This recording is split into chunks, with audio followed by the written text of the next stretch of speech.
Good morning, everyone.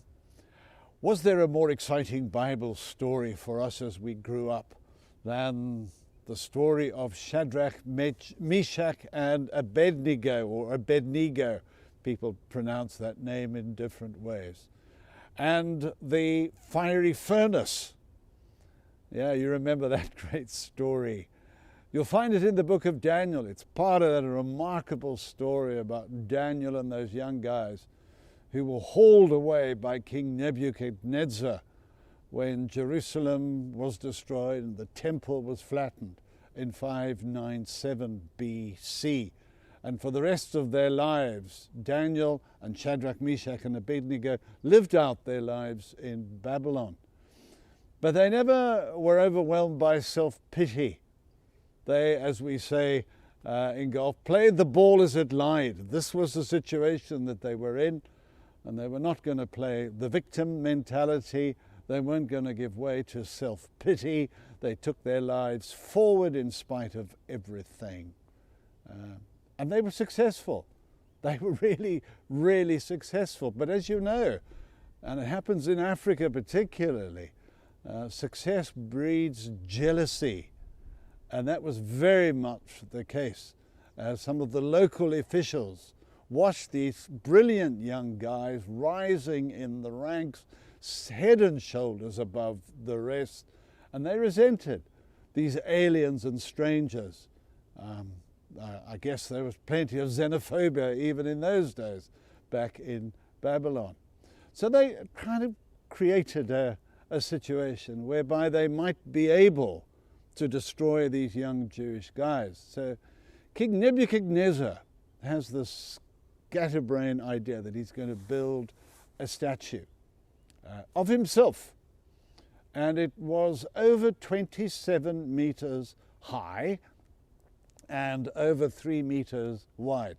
So you can imagine, it was huge. And all the officials and the satraps and all people that really counted were called together. And the instruction was given that when the music played, when the orchestra began, everybody had to bow down and worship this graven image, this idol. And Shadrach, Meshach, and Abednego were set up because people knew that these guys weren't going to do it.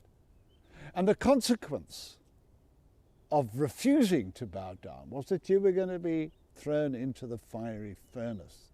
So they thought, we've got these guys.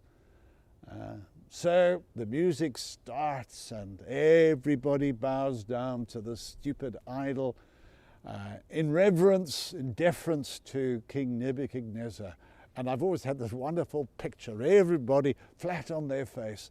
And there stand these three magnificent young men. You know, often it's just a mental image that we hold that inspires us and helps us in situation. And there they stand, Shadrach, Meshach, and Abednego, their chins up, their shoulders back, facing down the music and the threats. And there, well, they take the consequences. Nebuchadnezzar is enraged, and he has them tied up and thrown into this fiery furnace. In fact, it was so hot that some of the people who had put them in the fiery furnace, they succumbed. And then it's almost like Nebuchadnezzar has gone mental because he issues the command, the order, that the fiery furnace must be heated 7 times more.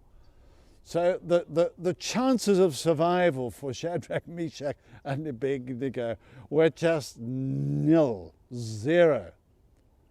And then, as we read in the story, something very strange happens. There these 3 men are in the fiery furnace, and we would normally have expected them to have just shriveled up and disappeared in the twinkle of an eye. Maybe that's not the right word, in a moment. But that didn't happen.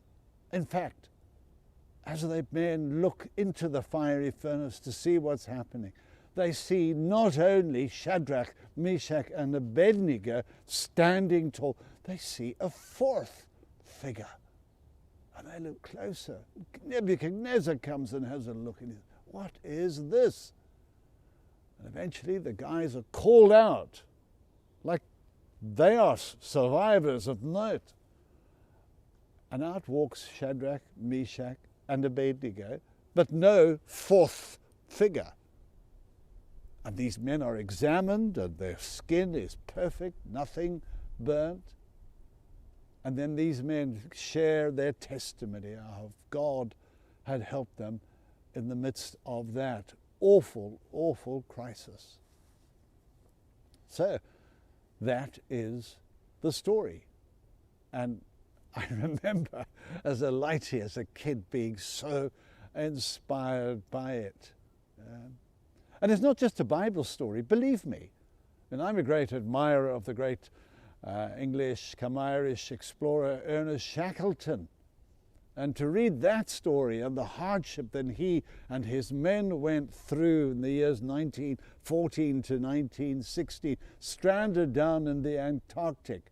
6 of them get into an open boat and cross the most dangerous ocean of the world. Their chances of survival are absolutely minimal. They take 17 days, cross this ocean, land on the island of South Georgia, deep in the South Atlantic, beyond the South Atlantic, away into Antarctica.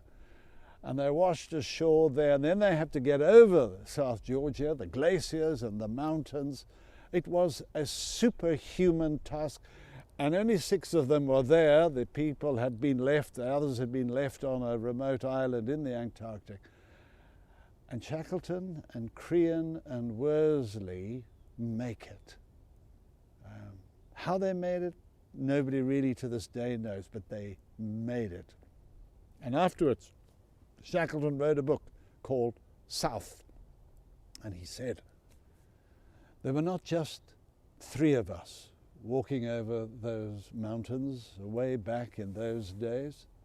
All of us had to confess that it was more, there were more than 3. In fact, there was a 4th. And of course people said, well, you know, who was the 4th? Yeah. Who was the 4th man in the fiery furnace in the days of Daniel and Shadrach, Meshach, and Abednego? Well, do I need to tell you who that 4th figure, who that 4th person was and is for you and for me? Lo, I am with you always, says Jesus, to the very end of the days. God be with you.